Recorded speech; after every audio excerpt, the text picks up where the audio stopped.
നമസ്കാരം.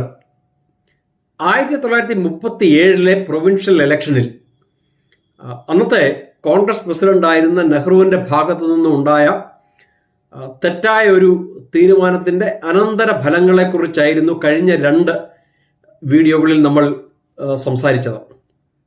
നെഹ്റുവിന്റെ അതേ തീരുമാനം കൊണ്ടുണ്ടായ മറ്റൊരു ഭവിഷ്യത്താണ് ഈ വീഡിയോയിലെ പ്രതിപാദ്യം.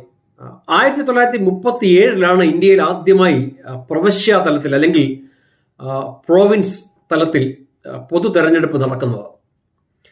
ആ തെരഞ്ഞെടുപ്പിലാണ് ഇന്ത്യക്കാർ ആദ്യമായി ഇന്ത്യക്കാർക്ക് വേണ്ടി ഇന്ത്യക്കാരെ തെരഞ്ഞെടുക്കുന്നത്. സ്വയംഭരണം എന്ന ഇന്ത്യക്കാരുടെ ആവശ്യത്തിലേക്കുള്ള ഒരു വലിയ ചുവടുവെപ്പ് തന്നെയായിരുന്നു 1937 പ്രൊവിൻഷ്യൽ ഇലക്ഷൻസ്.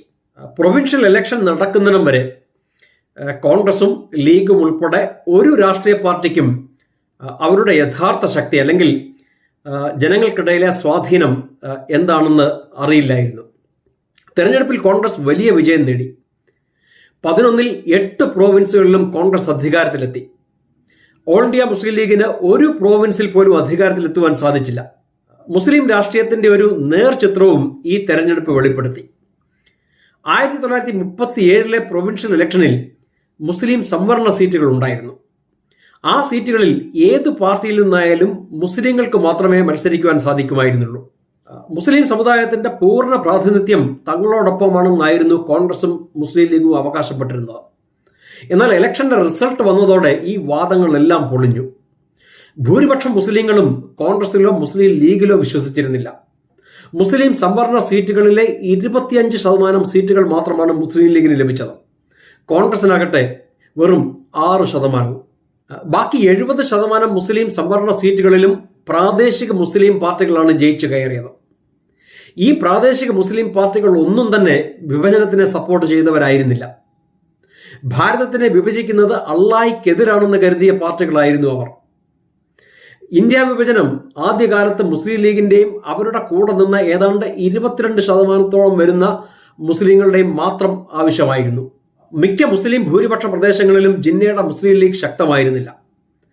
പാകിസ്ഥാന്റെ ഭാഗമാകണം എന്ന് ജിന്ന ആദ്യം മുതൽക്കേ ആവശ്യപ്പെട്ടുകൊണ്ടിരുന്ന പ്രവിശ്യയായിരുന്നു NWFP, അതായത് നോർത്ത് വെസ്റ്റേൺ ഫ്രോണ്ടിയർ പ്രോവിൻസ്.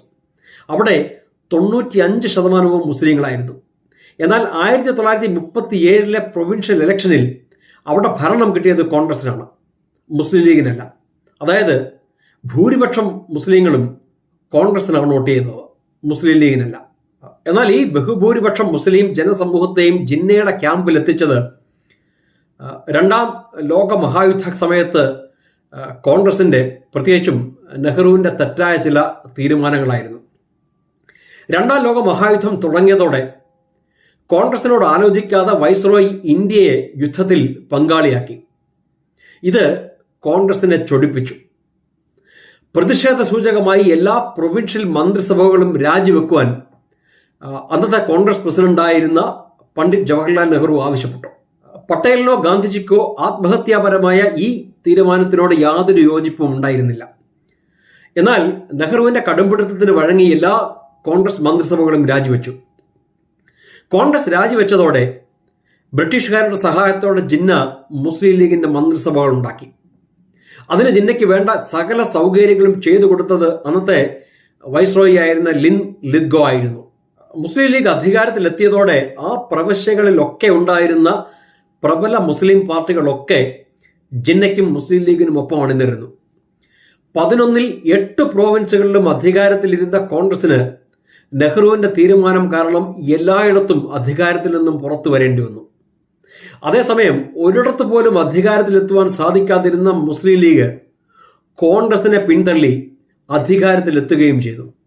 1937 ഇലക്ഷനോടുകൂടിയാണ് മുസ്ലിം ലീഗിന് തങ്ങൾക്ക് കാര്യമായ ശക്തിയില്ല എന്നും തങ്ങൾ ഇന്ത്യൻ രാഷ്ട്രീയത്തിൽ അപ്രസക്തരാണെന്നും മനസ്സിലായത്. മാത്രമല്ല, ഇന്ത്യയെ വിഭജിക്കരുത് എന്ന് വാദിച്ചിരുന്ന മുസ്ലിം പാർട്ടികൾ പല പ്രവിശ്യകളിലും പ്രബലമായിരുന്നു താനും. നെഹ്റുവും കോൺഗ്രസും ആലോചിച്ച് പ്രവർത്തിച്ചിരുന്നുവെങ്കിൽ ആ പാർട്ടികളുമായി, അതായത് ഇന്ത്യയെ വിഭജിക്കരുത് എന്ന് കരുതിയിരുന്ന മുസ്ലിം പാർട്ടികളുമായി കോൺഗ്രസിന് ചേർന്ന് പ്രവർത്തിക്കാമായിരുന്നു.